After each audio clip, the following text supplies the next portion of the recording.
Hi everybody, this is McMahon64 from Western Washington. Ugly, rainy, damp, cloudy, overcast Western Washington. Everybody hates it. They always complain about the lack of sunlight. But it doesn't bother me a bit. When the sun comes out, it's like, bright light, give me sunglasses. So I guess I'm perfectly suited to this place. But the one of the negative things about all the clouds and rain are it killed about a third of my garden seeds.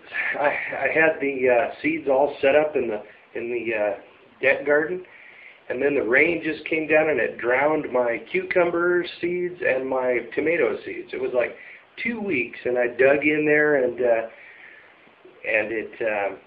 they were just there. No sign of sprouts or anything, and I learned later that they had probably drowned. So I ended up going to the hardware store and getting some starts, and I think I got a couple too many. I might have planted them too densely, but I can always thin them out later. I bought tomatoes, cucumbers, and what else did I buy? Some green onions. And yeah, pretty much it. I had to make another planter because I bought too many tomato plants and I couldn't make myself throw them away. So, good thing I got the tools to do it. Plastic was flying everywhere. I used my old laundry detergent bucket for a planter. I threw some tomatoes in there, and then basically I just used a jigsaw and cut them all out. And I might paint it later. But anyway, these are food grade containers, even though laundry detergent was in there. So I think they'll probably be okay. On the right hand side we have peas, and then we have cucumbers. We have a tomato plant that I bought and stuffed in there. Behind the tomato plant we have green onions. On the left-hand side of the tomato plant, the big one that is, we have parsnips, I think. Then after that we have carrots.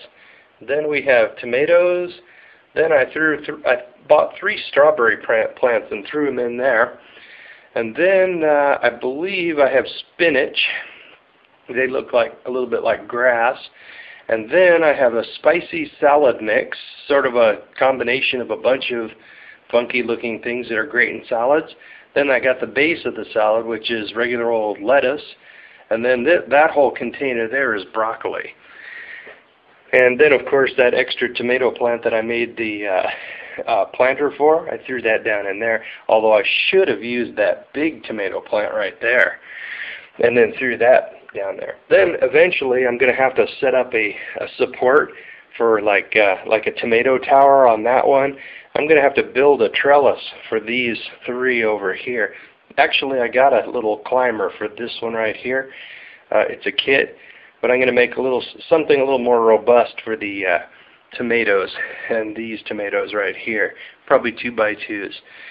And it's going to be fun. If there's anything I can do, it's build stuff. All this growing stuff, that's like new to me. You can see all the rain. Believe it or not, it was sunny yesterday. Peas, cucumbers, tomatoes, green onions, parsnips, carrots, tomatoes. I probably planted those too densely. Strawberries, probably won't get a big yield the first year, but I hear that in subsequent years you get more. Spinach, salad mix, lettuce, broccoli. And I've got some extra soil just in case I want to plant more. And the garden platform that I built is performing flawlessly. It's solid as a rock. I'm very happy with it. All those tubes, that's an automatic watering system. I have the thing shut off right now because what's the point of pumping semi-toxic, fluoride-laden, chlorine-laden city water onto my garden when I got all this rain watering it with no toxins in it. So I'm going to go for the no toxin rain water for now. The time might come when I actually build some kind of catch to catch my own water supply. But then again, I have a reverse osmosis filter coming next week, and I'm going to install it under the sink, and that'll get rid of like 96% of all the fluoride in the water, and then I won't have to keep going to the health food store to buy jugs of water. I wish they didn't make that necessary. What a joke. What a joke. If any of you don't know about fluoride in the water and the fiasco and the horrible screaming tragedy of fluoride, you might want to, punch it up and see what you can find, because there's a lot of information on it. You don't need to be drinking that stuff. I'm all for putting it in your teeth, on your teeth, fluoride treatments, fluoride toothpaste, great stuff. Don't drink it. Okay, well, I'm going to go ahead and start my morning routine and get to work later.